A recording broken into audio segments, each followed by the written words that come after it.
Good afternoon, Rotarians, friends, and guests. My name is Becky Fields, and I am the president of the great Rotary Club of Tulsa, and it is my honor and privilege to welcome you here today.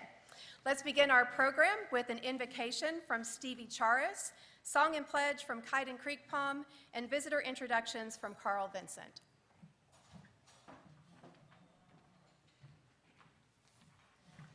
Good morning. May we bow our heads and pray. We are thankful for this day and the new season that is given to us, for its blessings and its opportunities, and to its challenges. As our children start back at school, for the new year, we keep them close in thought and pray protection and success over each of them. May we appreciate and use each day as it comes to us to serve and be a blessing to others. We pray for strength and guidance for each day as they are gifted to us. May we be challenged to give our best and edify those around us always. Amen. Good morning, everyone. One thing we have at the Rotary Club of Tulsa is an embarrassment of riches of musical talent. So Tom Wolf is our normal pianist. He's quite the maestro, but he's gone today. We have a new member, John Hamill, who's filling in at the piano. So make sure to thank John.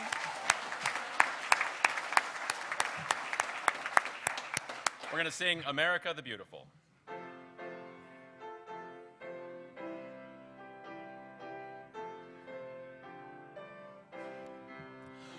Oh, beautiful for spacious skies, for amber waves of grain, for purple mountains' majesty above the fruited plain. America, America, God shed his grace on thee, and crown thy good with brotherhood from sea to shining sea. Thank you. Attention, salute, pledge. I pledge allegiance to the flag of the United States of America and to the republic for which it stands, one nation under God, indivisible, with liberty and justice for all. Thank you.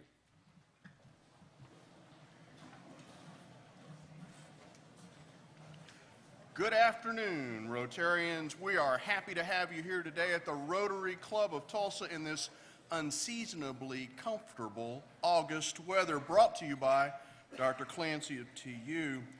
Today, I'm going to recognize our visitors and their host Rotarians. If you'd please stand briefly, then be seated. Please hold your applause until we introduce all of those guests, and then we'll recognize our visiting Rotarians. Today, Matt Davis brought his friend Patty Salazar from Up With People. Chuck Wilson, no award today, Chuck, sorry, brought his guest Sam Munkle. Moonakle, my apologies. Carragay Neal brought with her Dr. Judy Berry. Graydon brought Tom Neff. Where are you, Tom? Oh, there we go. Brenda Melancon and Jerry Barrientos brought Dana Weber. Brian Bovaird brought Faith Harjo of Outdoor Classroom. Thank you for coming.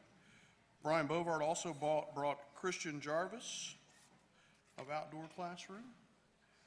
John O'Connor brought David Charney. Good to have you, Mr. Charney. Dr. Clancy brought Matthew Harth. Kevin Murray brought Katie Murray. They may be related.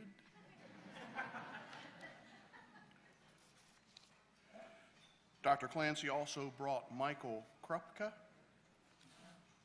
along with Kate Montgomery. Cindy Salt brought Shane Emerson. Dr. Clancy also brought Amy Freiberger. Thank you for coming, Amy. Tanya Blancett brought Alex London. Dr. Clancy, well, this is another one for Anna Krupka. I think we've recognized. Thank you for coming. That's all of our host Rotarians.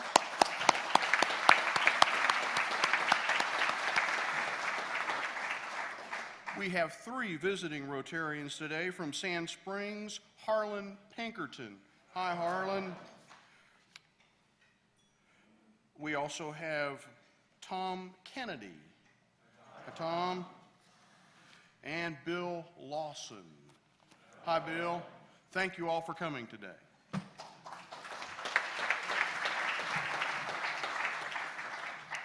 I don't know if you noticed, but August is membership month at Rotary International and therefore in our club. And our membership committee has been working hard to recruit new members and also to identify new prospects that they would like to have join our club or bring before the board for potential membership. So I have a question for you, and so I know you just sat down, but if you wouldn't mind, would you all please stand again? I want to do a little experiment really quickly. Thank you. Thank you for humoring me. Okay, so if the first time that you came to Rotary was because you saw an ad on television, would you please sit down? Okay. If the first time that you came to Rotary was you saw an ad in a newspaper, please sit down. All right. If the first time you came to Rotary, if the reason you came was because someone invited you, would you please sit down? Anyone left? Okay. Well, I'd say that makes a pretty big statement about how people get here. And while we love social media and we love anytime the media will cover us in the news, of course, all the wonderful things we're doing in the world, it is still about the personal invitation. And from time to time, I'm always surprised to find out that whenever I meet someone that I say, you'd be great in Rotary, why don't you join us? They say, well, honestly, I would love to, but no one's ever asked me. So has anyone in the room, Michelle, do I remember, did that happen to you?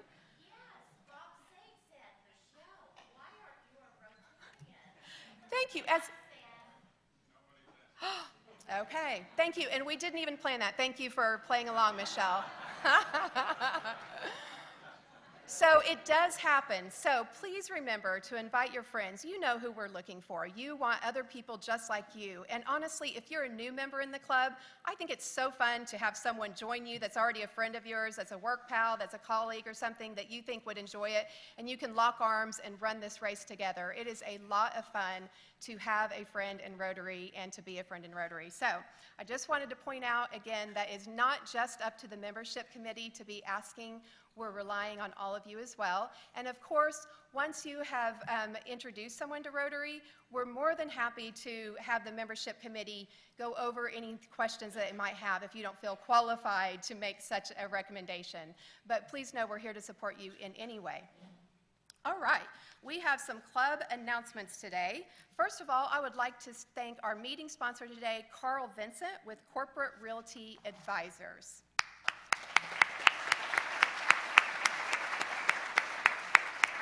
In a sharp suit, nonetheless, right up front here. So glad to have you. In upcoming programs, on September 4th, we have an exciting meeting with Senator James Lankford. And then on September 11th, we have Rena Cook with Vocal Authority. And we're going to be announcing some really exciting things at that meeting. But one little thing I want you to know about is one of the things that I noticed at Rotary International that they've been working on a lot and that we were already working on in our club through our strategic plan is the fact that sometimes our messaging doesn't get out. Like we don't sell ourselves enough. We might not try to be in the media enough, where we kind of go out there, we're the lone wolf that goes out and gets things done and doesn't really ask for a pat on the back or anything, but that doesn't really do a great job for our PR firm trying to get us out there. So one of the things that I've asked Rena Cook to cover, she is a speaking coach, and one of the things that I think is very necessary for us is just to be able to say why I'm a Rotarian, why we do what we do, why we give so much of our time to this place that we love. So that's what we'll be covering that day. I think it'll be a really exciting time. We also have a Service Above Self volunteer opportunity this Friday on August 30th. We are going to be donating our time this month to Meals on Wheels. What a great thing to volunteer for. Volunteers are needed from 9 a.m. to 11 a.m. to deliver meals in the metro area. If you are interested in volunteering, please see our Service Above Self volunteer coordinator, Jan Laub. We also have a call to vote and approve new membership levels. As I mentioned last week, now we have the information on your table 2 weeks in a row now. The board has already passed these proposed new membership levels, and you've had time to address any questions that you might have with Paul Baumann, our membership chair. So I would therefore entertain a motion to approve the new membership levels as presented. Thank you. And who was that? Chuck Wilson for a first. Thank you, sir. And a second, please. Okay, Matt Davis with a second. All those in favor say aye. Aye. Opposed, same sign. Motion carries. Thank you very much. Now, on that note, be sure to let your young professionals know and your spouses know that we have new membership structures for them. We'll have membership chairs presenting more ideas and opportunities for that in the future, but just get your thinking caps on in that area. We just want to make sure that we give other opportunities to join our club. And now at this time, I'd like to welcome our Sergeant at Arms, Tana Scott.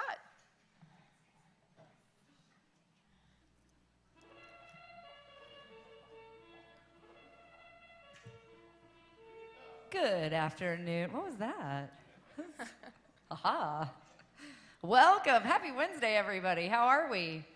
Hot? Good. All right. Well, it's Sarge time, so let's begin. This is the last chance, and by last chance, I mean I've literally submitted the photos already. So if you have any, or you want to do them today, tomorrow, and really that's about it because I'm going to go out of town, send them to me and I will get them submitted to PR so that we can put them on social media. We are going to post them, and whoever gets the most likes, shares, then gets a $50 gift card to Flying T. That is our Be the One photo contest. So you go to the sculpture, you are the one, take a picture, send it to me. Easy peasy. Okay, this is a small slide, but there's a lot going on here. So Tim and Barbara Nall donate season tickets, OU and OSU tickets, that we can bid on as a club. There are signs, or there are sheets that you can sign and put your bid on outside in the hallway for the upcoming OU game. It's OU versus Houston on Sunday, September 1, 6:30 p.m. Oh, I wrote it up there, right there. You can buy them now for $200, or you can write your bid, and then they will contact you, hopefully by the end of the day, Tina, maybe by sometime soon, about who wins. This is going to be for the whole season. There will be OSU tickets as well. OSU is obviously playing away this weekend, so that is why it is not up for grabs. Any questions? Well, then let's move to the fun stuff. It's fun time. Okay, Jane, are you here? No? Oh, okay. Well, then I'm just not going to say anything. I owe Jane. She sent me some pictures yesterday, so I had already submitted the slides. So I'm going to have a Sarge IOU. Do those exist? So I'm going to put her pictures up because it just was past the deadline. So we'll talk about her company and show some pictures next week. But she's donating $80, celebrating 8 years of membership. Thank you so much, Jane.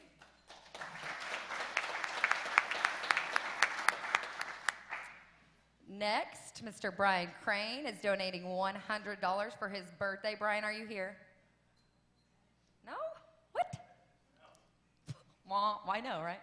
Okay, well, it is his birthday on August 28th. Brian thanks all of his fellow members of the Rotary Club of Tulsa for allowing him to be a member, and special thanks to his friend and law partner, Richard Holmes, for inviting him to join all those years ago. It's funny that you had that whole thing, and am I right? And Like we planned it. Did you do something unplanned right there? I did. I was scared, but Like, that was weird. I think she just said, I didn't believe you. I still think that was staged. She deviated from the agenda, ladies and gentlemen. Mark it down. Write it down. And the one and only Matt Davis, right here, front and center. This is he and his wife, Santa Barbara? Oh, beautiful. Happy birthday, August 30th. Matt, thank you.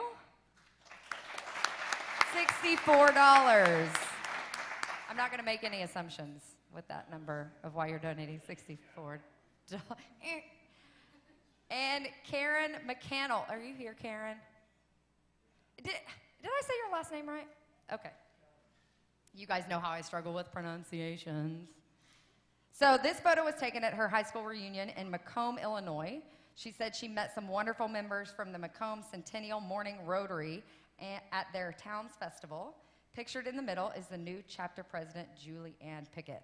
So she's donating $50. She said $45 plus 5, which is a random number. Why do you assume this is my 45th reunion? Question mark. And then $5 is for Jeff Smith's wife, who is from Macomb, Illinois. And that wraps us up. If you have any finds or any announcements you would like to make, call or email me. Thank you so much, RTC. Thank you, Tana, and to all those who are giving fines. We appreciate it. All right, in other side mic announcements, we have Patty Salazar with Up With People with a really exciting opportunity coming to Tulsa. Hola, buenas tardes. Mi nombre es Patty Salazar, and for those of you that don't speak Spanish, my name is Patty, and I'm with Up With People. So I want to show a video first, and then I'll let you know more about Up With People. So if you can help me with the video. Yes.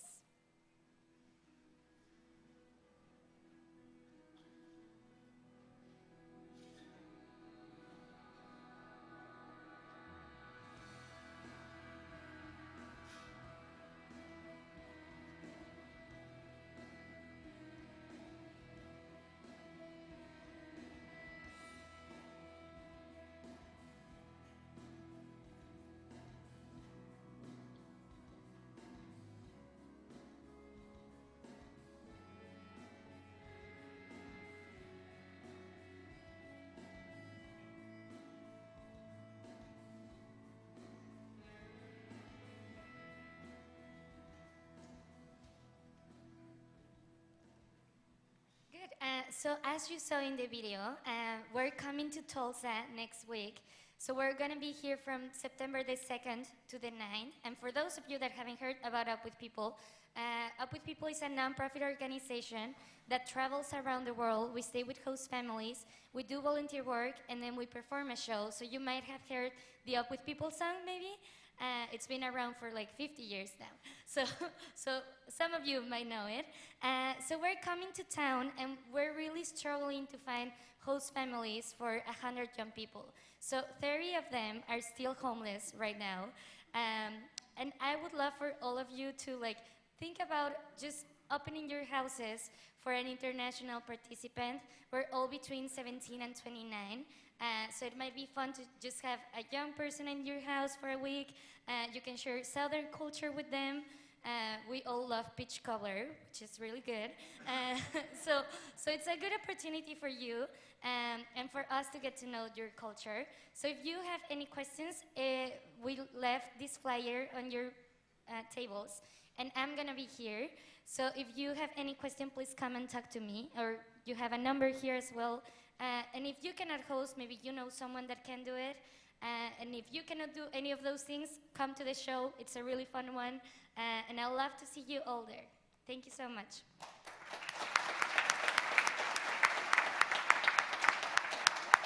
Thank you, Patty, and I hope we have a lot of support for them. I don't know if you know this, but I found this out from Sergio, one of Patty's friends, a couple of weeks ago when he was here with Matt Davis, and that is Rotary has been a very strong influence with Up With People, and so that's why we're having them in, is to make sure that our club is able to connect in ways that other clubs have around the world. So it's a really neat connection, and we're excited to support you all and see what you do here in Tulsa. All right, in other side mic announcements, we have Monica Martin with more exciting news about our upcoming event, which is getting here closer and closer all the time. So, imagine yourself riding in a gondola being serenaded by a violinist. Yes, you get to feel like you're in Italy right here in Tulsa. There will be several musicians stationed throughout the park for you to enjoy as well. The event is going to be on November 2nd at the Gathering Place, and the festival time will be from 2 to 8. At the brunch from 11 to 1, you'll enjoy beer, spirits, and wine, plus some amazing food. There'll be a raffle or silent auction. We're still finalizing those details for the brunch. There'll be a private showing with the master brewer for brunch guests and $100 ticket holders only prior to the festival. The entertainment at the brunch will be from both local musicians and some coming from out of state. So you're in for a great time, and stay tuned for more details. If you're interested in sponsorship or individual tickets, please see me afterwards. I have a table out here in the hallway. Thanks.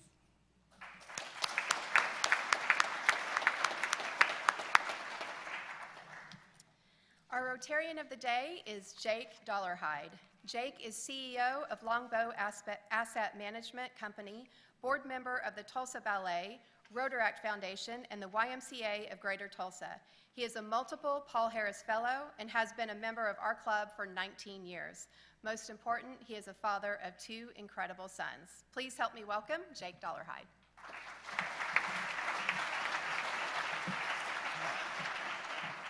Thank you, President Becky. I'm honored to introduce the president of my alma mater. Given Dr. Clancy's bio is extensive as is impressive, my introduction of him will be condensed. Dr. Gerard Jerry Clancy was named TU's 20th president in November 1st, 2016. Clancy joined the university in 2015 and launched its Oxley College of Health Sciences, where he served as dean until he was named president at TU. During Clancy's tenure at TU, he's received more than $100 million. The university's received more than $100 million in gifts to fund scholarships. 148 million. It's an old bio. Thank you. It's going to be interactive from here on out. 148 million in fund scholarships and other initiatives. Clancy previously served as president of the University of Oklahoma Tulsa from 2007 to 15. During his tenure at the OU Tulsa Schusterman Center, he added more than 327 million in new facilities, academic degree programs, endowed faculty chairs, and student scholarships. Clancy earned his bachelor's in medical degrees from the University of Iowa, where he later served as a faculty member and vice chairman of the Department of Psychiatry. I don't know if anyone remembers the fantastic story he told about Sykes on bikes during a previous talk, but that was spectacular, and I probably don't have time for it today. Clancy and his wife Paula have been married for more than 30 years. 34 years. And I'm just going with what I got here. And have 3 children, Sam, an attorney, Mary, a speech pathologist, and Joseph, a student at the University of Seattle. Please give a warm Rotary welcome to our fellow honorary Rotarian, Dr. Jerry Clancy.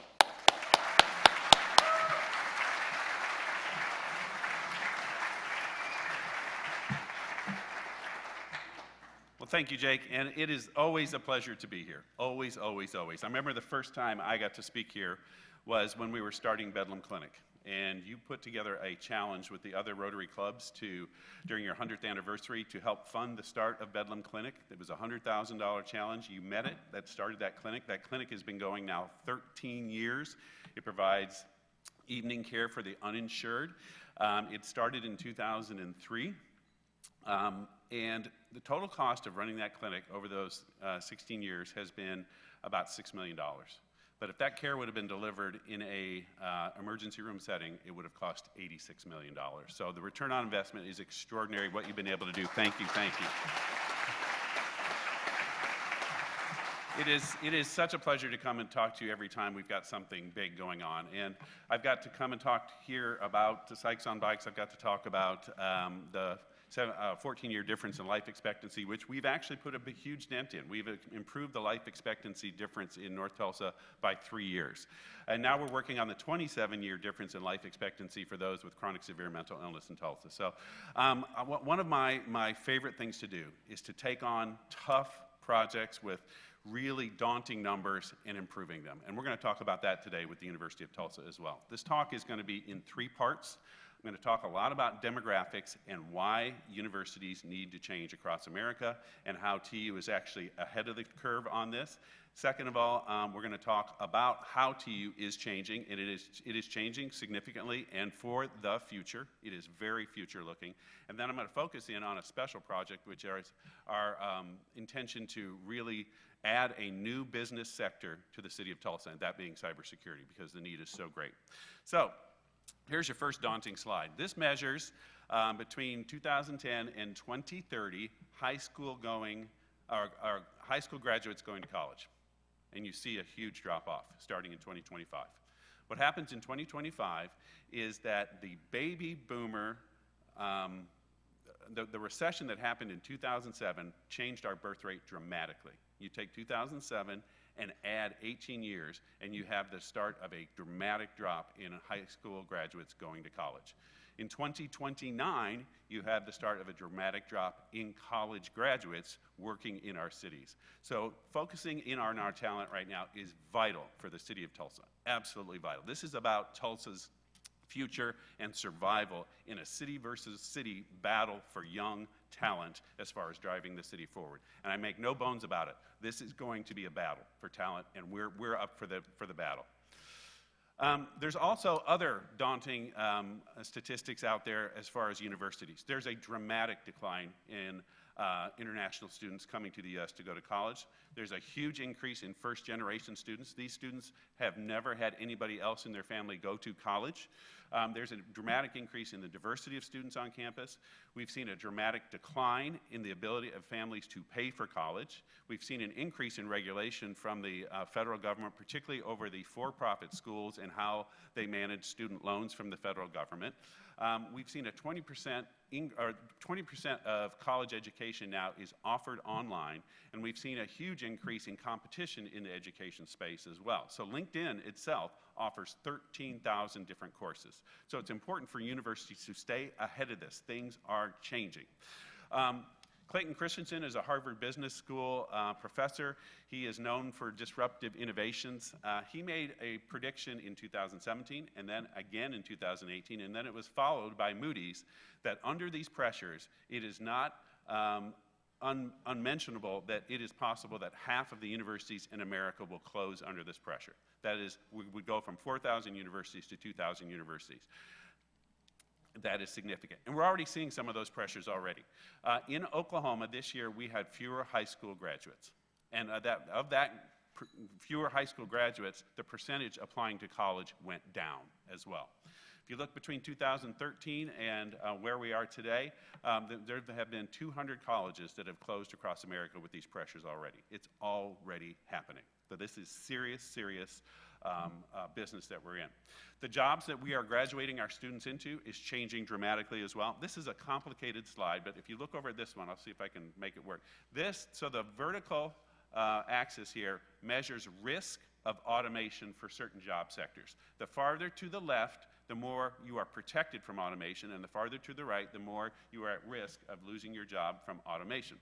The size of each bubble is how many jobs are in the bubble. The color of the bubble has to do with what level of education you have. Red is no education at all. Yellow is a high school degree. Teal is a college degree. And then blue is a advanced college degree is what it is.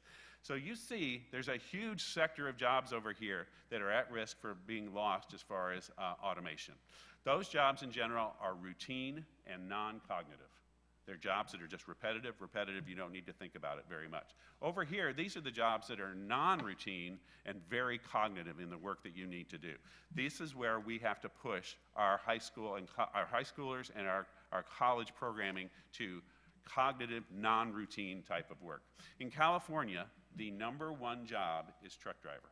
And as we move to automation of trucking, just think about how that will affect California as a state. So we at the University of Tulsa, again, very cognizant of what type of degrees are we graduating our students into so that they can work in an environment that is changing so dramatically.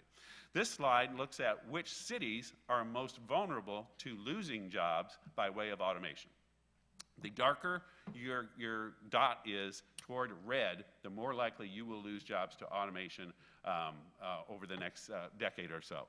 There are certain cities that are kind of almost a white color. Those are the ones with the knowledge economy jobs. They've really built up their technology significantly, and they're much better protected than others. But you see, Tulsa is orange. We're at risk of losing jobs to automation unless we help create this new environment of work and degrees and jobs that we're pushing toward. This is a measure of in-migration and out-migration of Tulsans. And what you see is that over the past several years, we've had a nice increase in people to Tulsa, but over the last 2 years, a significant out-migration of domestic citizens of Tulsa. We are starting to lose talent. And this set of graphs will make sense as we build up this story toward what this means. This is the different types of college degrees that we are producing in Tulsa compared to other cities. We are ahead of other cities as far as associate's degrees, but we are behind other cities as far as bachelor's degrees and graduate degrees is what it shows. And that has been stable over quite some time. What this means is everybody that goes to TCC, we have to find a way for them to get to college because it's so important that that talent is available for us as far as employment. It is so important. We have 180,000 Tulsans who have partial college credit but do not have a college degree. We need to get them through. This, again, is in-migration and out-migration of Oklahomans. And what you see at the right is we are the different colors here are different degrees. The blue bar is bachelor's degrees. And what you see is we are losing a significant number of bachelor's degrees in Oklahoma to other states. And this is the same but by age. And the yellow is the 25-year-olds and younger. We are losing a significant number of young people with bachelor's degrees out of Tulsa. Anybody have an idea where they're going? Texas, you bet. Texas is messing with us, is what's happening. And so it's time to reverse that. It is time to reverse that. So what does this mean for Oklahoma? It really means we need to focus. We can't do everything all the time. We need to do some focusing. And so that's what we're doing here at TU. We are focusing on young talent. And Tulsa's really got a great foundation to build off of. This is not all gloom and doom. If you think about what we've done over the past 10 to 15 years as far as making Tulsa an attractive place for young people, it is extraordinary. If you look at river development and Gathering Place and downtown and the arts culture and all that's happening, it's amazing as far as what we've done. Think about where we would be if we hadn't have done those things. So we've got some great foundation to build upon. But now it's time to bring those young people here to enjoy these amenities that we've built up. In April of this year, we announced a reimagining of TU, and Janet Levitt gave a great summary interview to Forbes magazine. And the title of that magazine was Planning the Future Rather Than Waiting for It, the University of Tulsa's Reimagining. And if you want to understand what's happening at the University of Tulsa, read that article because it is the best descriptor of what we've been able to do so far. There's a huge amount of misinformation out there. That article is accurate to what we are doing. This is all part of our strategic plan that we started 2 years ago, and what we announced in April, it was the evolution of that plan. First of all, we're building off of our strengths. We are a strong university. We are ranked 13th in the world for universities under 5,000 students. We have a great campus. We have great partnerships with Gilcrease and the Laureate Institute of Brain Research and what we're doing with Dillon. And our endowment is at $1.2 billion. But we are not going to wait for a crisis. We are going to move forward quickly so that we are ahead of this. Our rankings in STEM is number 20 in the country. We're proud of that. We are number 1 in petroleum engineering. We are very strong for veterans, and we are one of the very best values in our law school as well. So we've got a great foundation to build off of. But as we move forward, you will see some changes at the University of Tulsa. We are going to distinguish ourselves compared to other universities on how our students do on their outcomes. Graduation rates, job placement, salary level, as low a loan debt burden as possible. That's one thing we are focused very strongly is student success.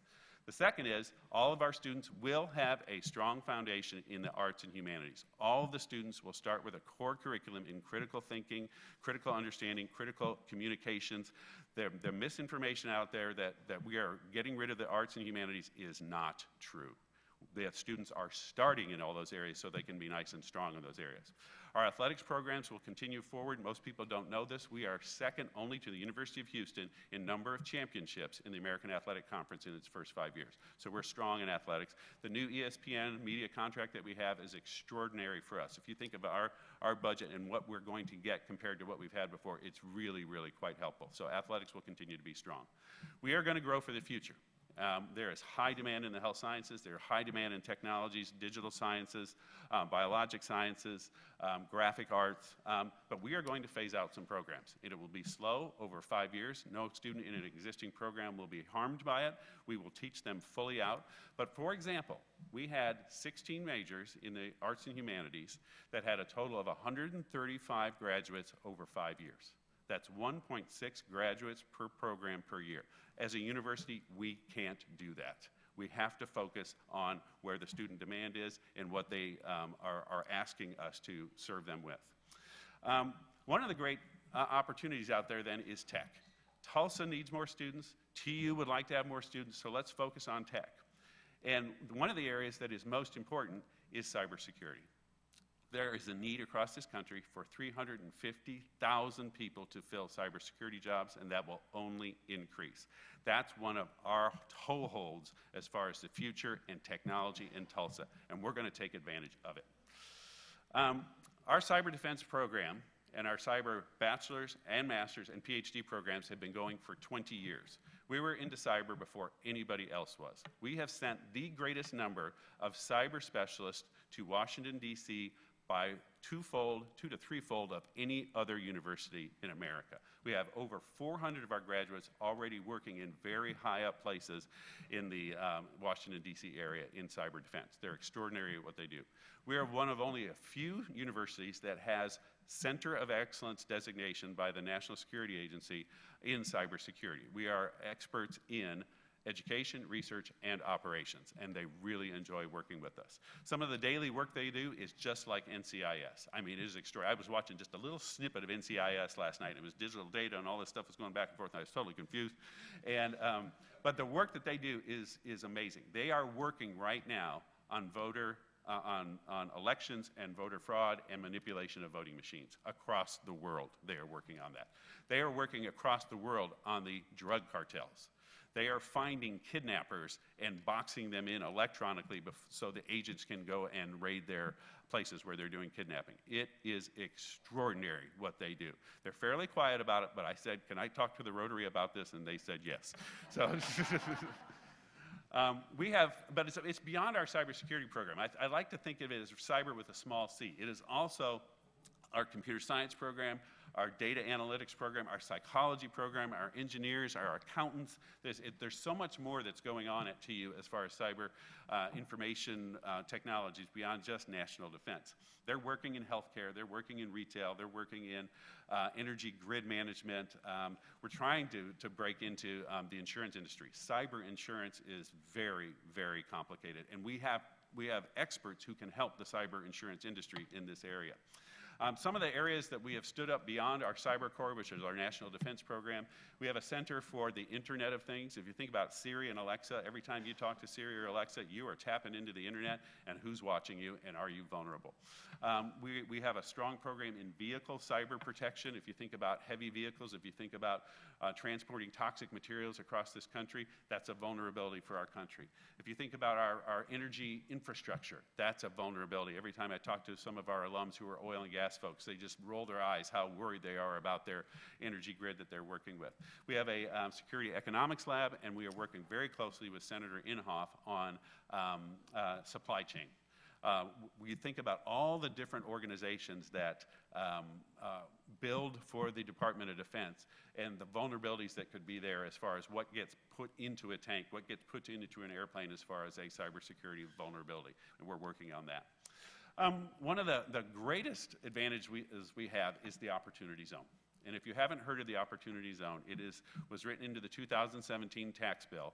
And what it allows for is in a particularly underdeveloped area, tax incentives around capital gains. If you keep your investment in that Opportunity Zone for 10 years, and then after 10 years you sell, you pay no capital gains tax on it. It's a huge incentive to put your dollars in there for a while, let it grow.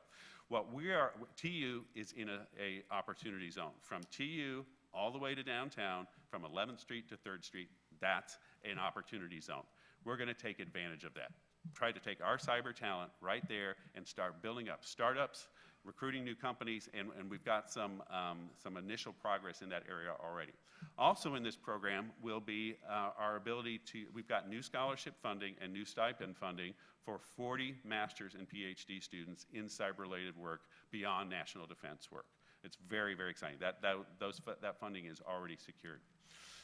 There's the Opportunity Zone, and if you think about that part of town, what's happening on 6th Street as far as all the housing redevelopment, you think about 11th Street with Mother Road Market and the rapid bus transit that's coming. There's so much that are happening in those areas. You think about Swamp House on 3rd Street and the Church Studio. There's just a ton happening in this area, so we've got to take advantage of it. There's a whole lot of breweries there. Marshall's is there, Acelera's there, Cabin Boy's there. This is my only joke of the day. Rather than calling it the Cyber District, I'm thinking about calling it the Cy Beer District. Rather than just talking about it, here are some of our new agreements that are already in place. We have new cyber and tech transfer companies coming to Tulsa. Centier is here. They moved from Dayton. They work next door to the Air Force Research Laboratories by Wright-Patterson Air Force Base. They are experts at getting federal grants for tech transfer. These are called STTR and SBIR grants, and it is in the millions and millions of dollars that takes the great research ideas from university professors and turns them into something that is commercializable. It's really, really great. Coplex is a company that also helps with that. It's a nonprofit organization that is all about ideas into entrepreneurship. They're very good about that. They're coming as well. We've been able to leverage philanthropy. We're going to leverage those federal grants as far as commercialization, and we're going to leverage the Opportunity Zone investors as well. And then the pipeline that we have is there. We just want to make that pipeline wider, bigger, and faster. We've had for a long time a K-12 cyber recruitment program. We'd like to expand that. We've had for a long time a partnership with TCC for students to transfer from TCC to TU in cyber programs. This past summer, Janet Levitt put together a bridge program for students that are at risk regarding their math skills. These are incoming freshmen. We had about 40 students come in and really pump up their math skills before they start at TU, because TU is a hard school, and these majors are hard, so let's give them a leg up before they start, and it's worked really, really well.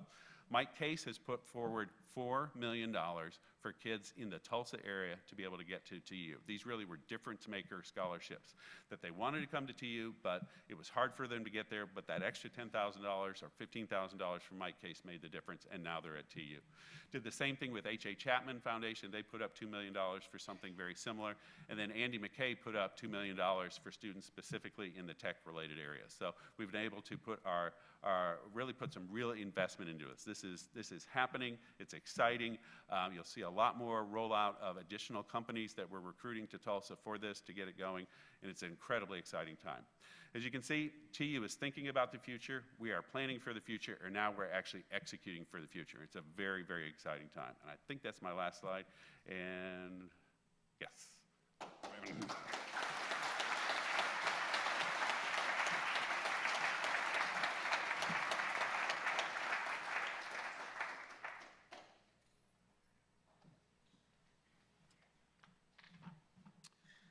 Any questions? I went fast, so yes. Yes, Kevin. What's the biggest piece of misinformation? That we are gutting the humanities. We have a huge number of humanities programs in place. The programs that are being phased out are the ones that are low enrollment, just not very many students are going. There's been some misinformation about our Student Success Center. Our Student Success Center is what I just talked about getting our students through and being able to really advertise that TU is a place where you will get through in 4 years, you will get through with low debt, and you'll get placed nicely, is what there's been a lot of that. Thanks, Tim. Dr. Clancy. Yes, Chuck. Okay, so how do you pull this all together? How do you bring this talent into Tulsa and make these things happen and make this district just take off? It's a long pipeline. That's why we put in the K through 12. That's why we'll be recruiting at the high school level. We've really redoubled our efforts on where we recruit from. Tulsa is our #1 city that we recruit from, and that's increased by about 20 to 30%. So we were losing students all over the country, and we've really tried to focus in on students in this area. Second place that we recruit students from is Oklahoma, and we've increased in that. Third is St. Louis, of all places. We've got a long tradition with St. Louis, but St. Louis kids come here. And then the big growth areas have been Denver, Dallas-Fort Worth, and Houston, and we're recruiting very heavily in there. When I didn't show the map, with that decline in high school going our college-going high school graduates, there's actually parts of the country where there's increases in high school graduates going to college, and the number one is Texas. And so there's a lot of our effort to, we used to be the oil capital of the world, then we lost a lot of people to Texas, and we're going to steal them back, is what we're going to do. Scholarships have to be in place, affordability has to really be there, and then there has to be the willingness, desire, and the attractiveness of Tulsa for them to stay, and we're really working on that. TU is a net importer of talent to Tulsa. 50% of our students come from out of state, and of that group, 50% stays in Tulsa 5 years after. So we're an importer. Compared to some other universities, we import students to a greater extent than others. We don't have an out-of-state tuition price. We have the same price. We have the scholarships that go equally for kids from in-state and out-of-state. And so, our scholarship programs are significant. I'm so proud of our donors being able to give great scholarships for them. Yeah, great. I have a comment that'll follow up to that. I'm a TU graduate. Begged my daughter to go apply to TU, and it's too expensive. Finally went. By the time they got done, she had a free college education. Thank you very much. Through grants and cooperations that you've created. How do you change that perspective that TU is expensive? Because you can go there and get tons of help for tuition. The second thing is, how, as an employer, how can I connect to the university? I need talent in information technology, and I'd love to work aspiring graduates part-time. Great segue. So our alumni office is right here. Amy Freeberger, she also works. She also works for development, so if your daughter is that thrilled with her education, you know, there's always time to give back to TU. But we do have a new alumni mentoring program that is really intended to build those relationships across the country. It's called tuconnect.com. Did I get it right? utulsaconnect.com. But it is really extending that reach across the country as far as recruiting that talent. We are a very personal place. And so Paul and I did 35 cities in 15 months as far as student recruitment this year. And when we go out on the road, we tell people about, please work with our scholarship office because odds are you're going to be able to afford to come to TU. 80% of the students that we have contact with during those events, those 35 events across the country, end up going to TU. We have a great hit rate for that. So, and you see how worried I am about the future of Tulsa, so this is just vital. This is vital for the future. I'm also a graduate from TU in 2001 with a focus on computer security. Yeah. And as a business owner that owns an IT company right now, the Opportunity Zone is something of interest to me. I would like to build out a security as a service operations center or do something focused on cybersecurity. What kind of programs are there for people like me who want to take advantage of the business opportunity that's there? So fortunately, David Charney is right here of Capital Homes. David is really actually leading the real estate development side of this. You know, TU's job in the cyber district is to put people and young talent in there, and then we've got people that are working on the real estate side of it as well. And now we've got people working on the recruitment side of companies as well. So David, if you could team up with him, great. You guys, this is perfect, these questions. These are one.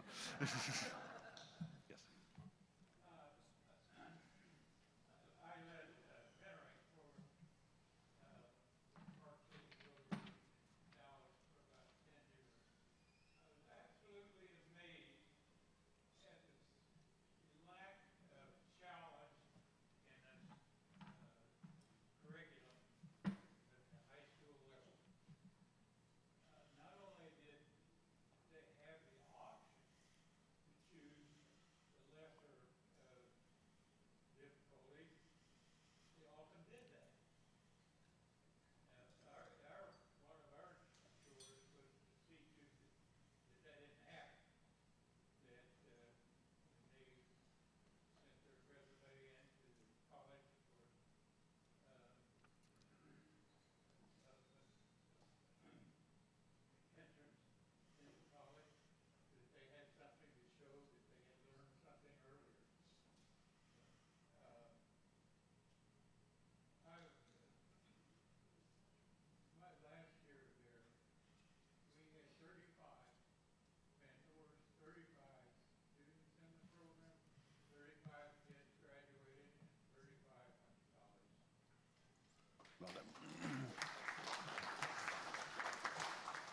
And your comments are right on, because we will have across this country continue to have an increase in first-generation students. And so the mentorship piece is just vital.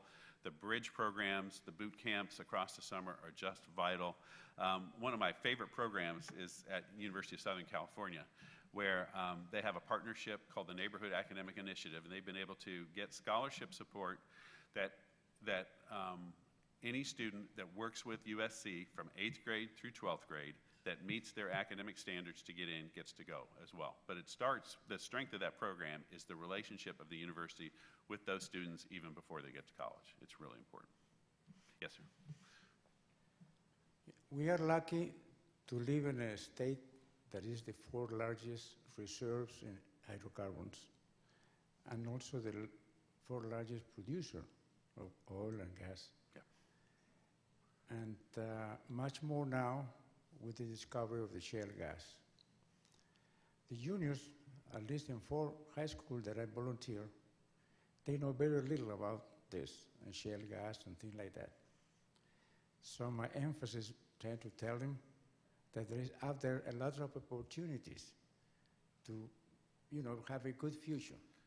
Back in 1952, when I started working for my petroleum engineering degree in Peru, I learned that petroleum engineering school in Tulsa was the best of the world, and it still is. Yep. So, do you have any program to motivate the youngsters? Because all they tell me is that the bad things about things. Yeah. What they think is bad. Like for example, when the petroleum prices went down from $105 to $28 about 3 or 4 years ago. Yeah. And also the fracking and the earthquakes and things like that. Do you have a program to motivate We do. Petroleum engineering and our energy management program continue to be top majors for our students, and so it's very strong. We're very well known for that, and so people come from all over the country, from all over the world. We've had a decline in our international students, but where the students are still coming to us from across the world is for our oil and gas program, so it's still strong. And we continue to recruit at the international level for that as well. Well, excuse me, what credentials must a student have to be accepted for enrollment at TU? And also, do you cap the number of students that you will allow for enrollment? Right. So TU is not a particularly easy school to go to. So we're very careful one-on-one to make sure that the students' ACT scores and grade point and will and motivation match the school. But we have our average ACT right now is between 27 and 28, but we do have students that are in the 22 level, and they are very successful. But we also look at that motivation. A high grade point with a low ACT shows a student that works hard. The grade point is really the measure of work, and so we look at every student individually that way. And do you cap your enrollment? Right now, we're not capped. I mean, especially with these numbers. If you look across the country, many universities have dropping enrollments. What we're proud of is actually for the past 2 years, we've had increases in domestic student enrollment. And part of that has been that big push out and really showing what TU is as far as a value, as far as scholarships. So I have a small story to share about TU. I applied a few years back to 3 different programs for cybersecurity as a master's degree. And I already had a lot of like cybersecurity talent and experience working internationally. And TU was one of the top programs, with the University of Maryland, which have a lot of military, sides. So I was accepted immediately with all the waivers to UMUC and military, school. Why TU said we take only U.S. citizen, and I was in the process of my citizenship. So one of the things that was funny to me that, okay, so I get accepted to a military school out of Maryland, while here at home, I cannot. Yeah. I ended up creating a cybersecurity firm, graduated from UMUC, which is now in the top cybersecurity leading firms in the country. And I got invited several times to speak at TU, as well as to be part of the PhD program for cybersecurity. So I think one of the main things right now, if we have a need and we have a talent, we have to make sure that there is no objectives in between in order to reach what we need and our goals. I agree. Good. Yeah. All right. I think we're done.